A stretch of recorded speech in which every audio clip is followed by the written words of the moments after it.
여러분 안녕하세요. 오늘 이 시간에는 학원을 해서는 안 되는 이유에 대해서 말씀을 드릴까 합니다. 학원을 해서는 안 되는 이유. 이게 그 원장님이 남자분이시고 가장이시고 이렇다면 학원을 해라. 예. 학원을 하는데 의의가 있다. 마치 학원이 자기의 일터잖아요. 사무실이자 일터이자 회사이자 뭐 이런 느낌, 그런 느낌을 가지시려면 학원을 하셔야죠.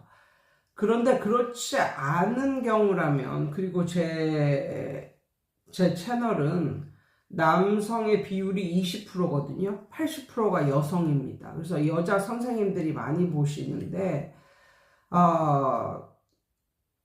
그 여자 선생님이시고 가장이 아니고 그냥 부업 정도로 이제 생각을 하신다면, 남편을 서포트 정도 하는 그 정도의 돈벌이 뭐 이런 식으로 생각을 하신다면 학원을 하지 말아라 라고 말씀을 드리고 싶어요.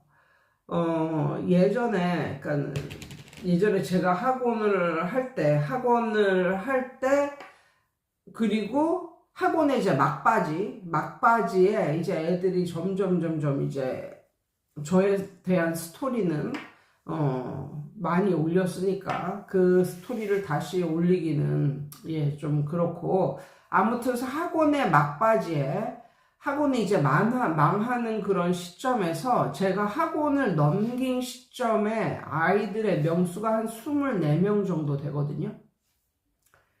애들이 이제 줄어서 이제 24명 정도가 되는 시점에서 제가 그냥 학원을 넘겨버렸어요. 학원을 매매해 버렸어요. 그리고 학원을 끝을 냈거든요. 근데 제가 집에서 공부방 하면서 한 명, 두 명 이제 봤다가 어느덧 한 24명이 된 거야.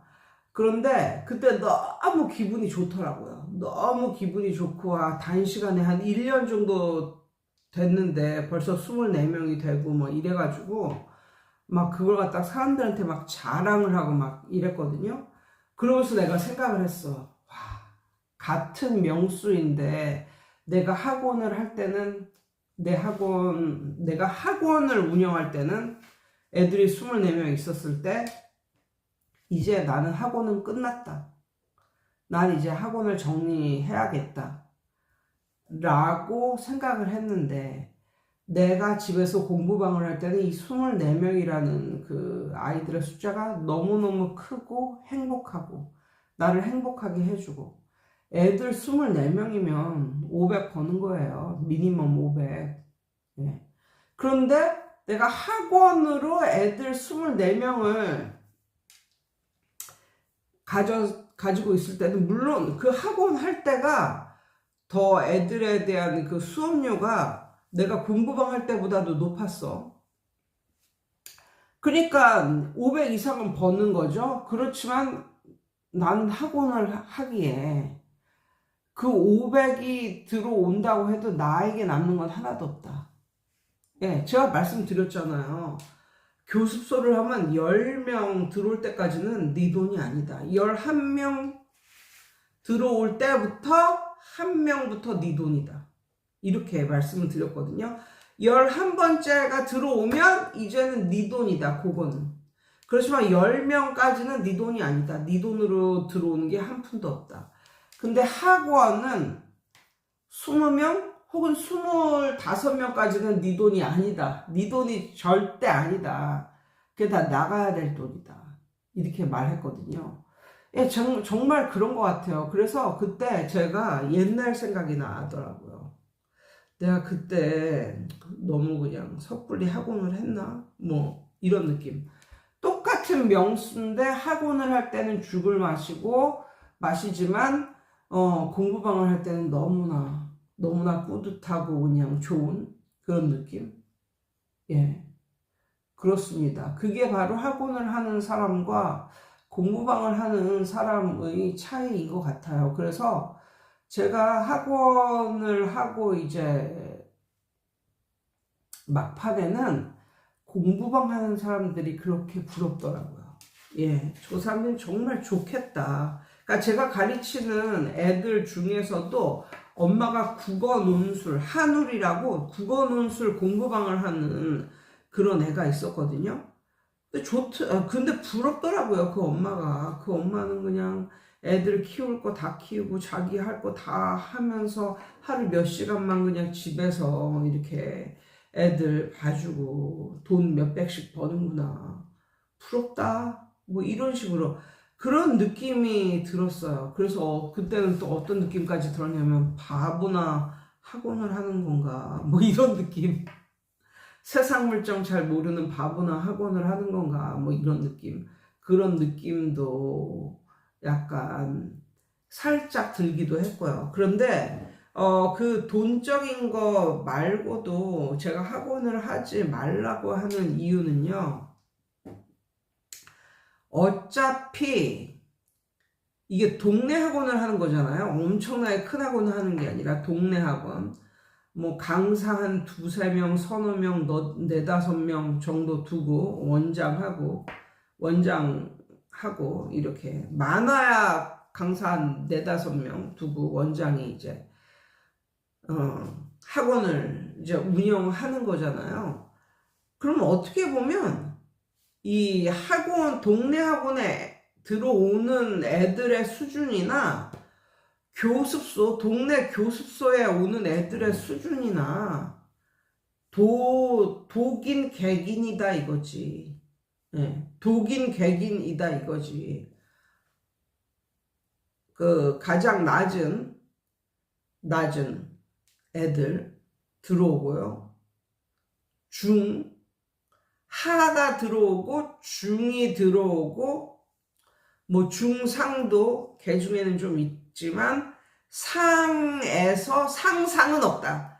상상은 동네 학원을 안 다닌다. 상상은 상하나 상중 이것도 엄청나게 뻐기면서 내가 이 학원 다녀주는 거야.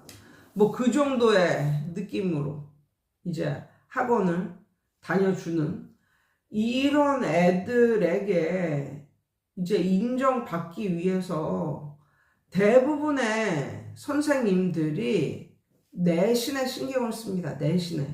내신에 죽도록 신경을 써요. 그래서 내신을 이제 올리잖아요. 근데 너무 웃긴 건 지네 수준이 하나 중이나 상이라 할지라도 상하나 상중 끼케 해봐야 상하나 상중 정도의 수준밖에 안 되는 애들이 이제 내신을 잘 보게 되잖아요. 그러면 내신을 잘 보게 해주셔서 고맙습니다. 이게 아니라 이런 식으로 학원을 욕해요.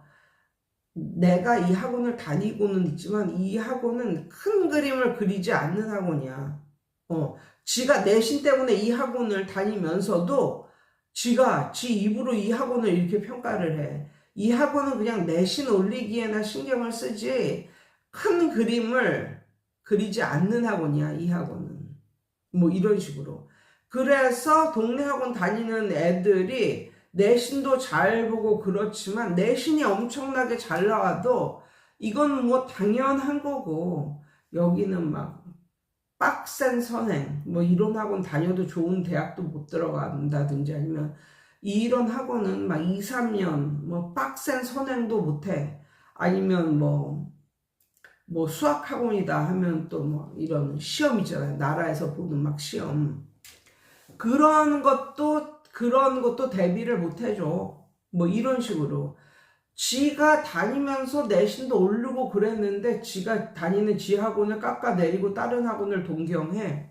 근데 지는 그 다른 학원을 들어갈 수도 없어. 그 학원은 막 엄청나게 빡센 막 이런 애들만 봤기 때문에 그 학원에 들어간다 한들 지가 견딜 수도 없고 그 학원에서 받아주지도 않아. 그런데도 불구하고 내신도 잘 나오고 이랬는데도 결코 본인의 학원을 칭찬을 안 해. 좀 더 깎아내려. 이런 학원 다녀봐야 대학도 좋은데 못 가. 그리고 내신만 봐주는 학원이야. 뭐 이런 식으로. 그 학원 다니는 애들 중에서도 엄청나게 막 공부를 잘하고 해서 국가에서 국가에서 보는 시험이나 뭐 이런 걸 볼 깜냥이 되는 애도 한 명도 없는데도 불구하고 그게 마치 학원 탓인 양.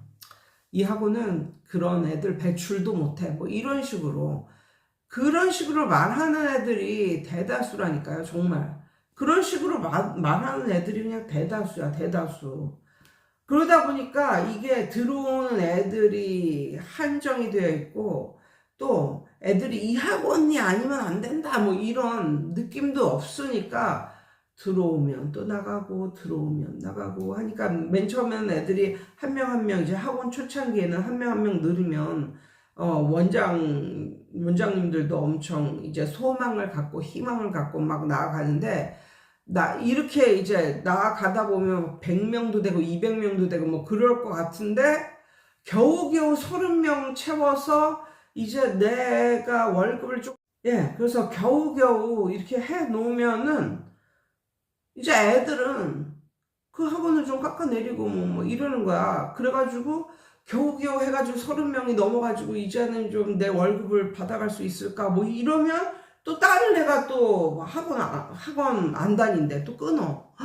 그래가지고 이 선생님 막 30명이 넘어서 막 좋아가지고 막 이러는데 그 다음날 다시 27명이 되고 뭐 이런단 말이야. 그러니까 완전히 이거는 뭐 희망 고문도 아니고 그 턱을 못 넘어. 죽어도 못 넘어. 막 30명이 넘어가지고 막 좋아했는데 그 다다음 날 애들이 또 몇 명이 나와서 또 27명 되고 뭐 이런 거야.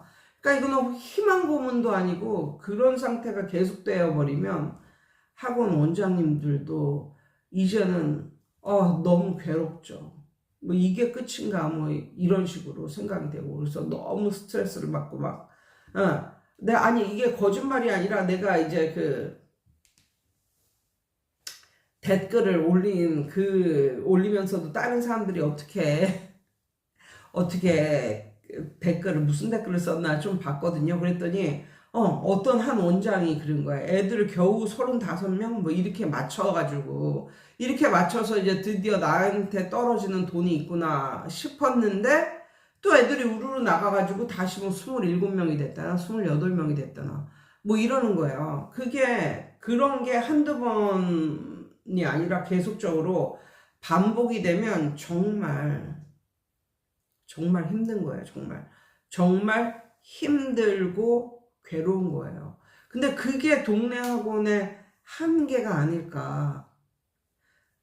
정말 그게 동네 학원의 한계가 아닐까. 뭐 이런 생각이 들고, 정말 큰 학원, 이름 있는 학원, 뭐 이런 학원은 선생도 선생이겠지만 선생보다는 잘하는 애들이 이제 많으니까 잘하는 애들도 커버할 수 있는 선생이 있는데 그 잘하는 애들이 굉장히 많으니까 지네끼리 이제 잘하는 애들끼리 또 경쟁도 되고 또 공부 의욕도 이제 불어넣어주고 이러니까 단지 그런 시스템 그런 분위기 때문에 이제 유명한 큰 학원을 가는 거지.